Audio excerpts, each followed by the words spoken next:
Is Guild vs. Guild ever going to get an update? What will be an update 1.265 arriving on Wednesday? Why aren't you subscribed yet? Great questions, and here are the answers. Starting with the update, we've got some bug fixes to talk about.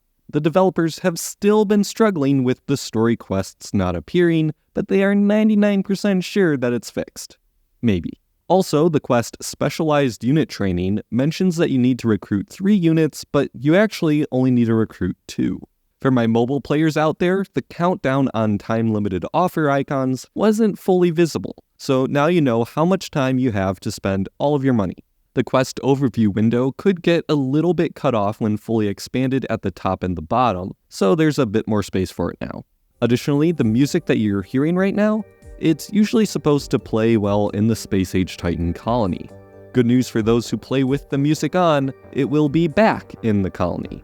And now we've got a new segment for my update videos, Ask Uber. This is where you can ask me questions on the game, advice for resolving guild drama, or my thoughts on hot takes. Join my Discord server to submit your questions. Our first question today comes from Blinky, who asks if I think that Guild vs. Guild will ever be updated again, or even just the bugs currently in it will be fixed. The short answer is no.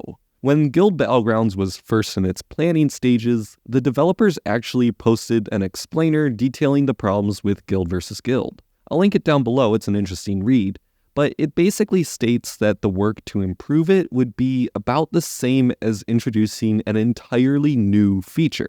This would include porting it to mobile, having more eras maps, and addressing recalc lag.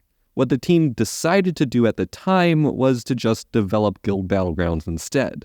I don't see any reason for them to really go back and improve Guild vs. Guild, as it makes much more sense for them to just make something new.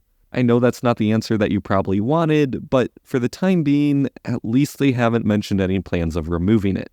Our next question is from Edmund the Fearless. They ask what my thoughts are on using higher age units in ages like Industrial Age and Progressive Era, as some higher age players say that is considered cheating. Well, I can tell you that it is not cheating.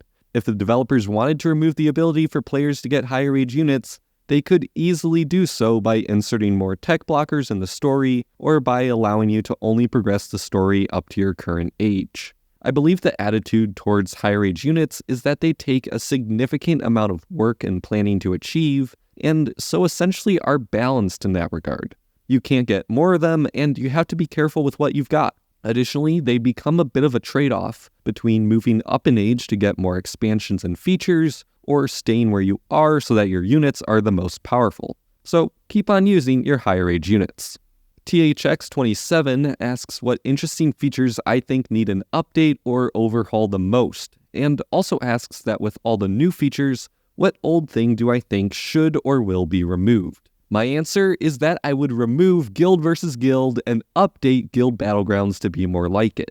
The problem with Guild vs. Guild is that it just provides an unfair advantage to guilds who have a lot of players on the browser version. I would like to take it out of the game entirely, but transfer a lot of what makes it good into Guild Battlegrounds. Battlegrounds is currently being updated, but I still think it could have more done with it. For example, instead of siege camps, have the support pool used as some sort of attrition reduction. If you have to place a siege for something to siege sectors, and that costs guild goods, then it would reduce the ability of one guild to dominate without running through their treasury. Make it so that you can defend your provinces against enemies or by using defending army boosts. Of course, I'm not sure how this would all work with players using units of different ages and such, but the nice thing about suggesting ideas is that I never have to implement them. Just imagine though, a Guild vs. Guild map that reset itself every 2 weeks.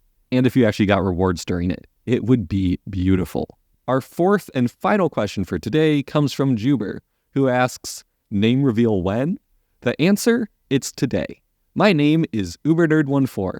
What a weird question to ask. They'll have to close it out for today though, as I've got tons of work to do on the upcoming fall event and Guild Battlegrounds videos coming out soon. Subscribe so you don't miss them. Join my Discord server to stay up to date on all the new features coming out, and I'll see you all next time.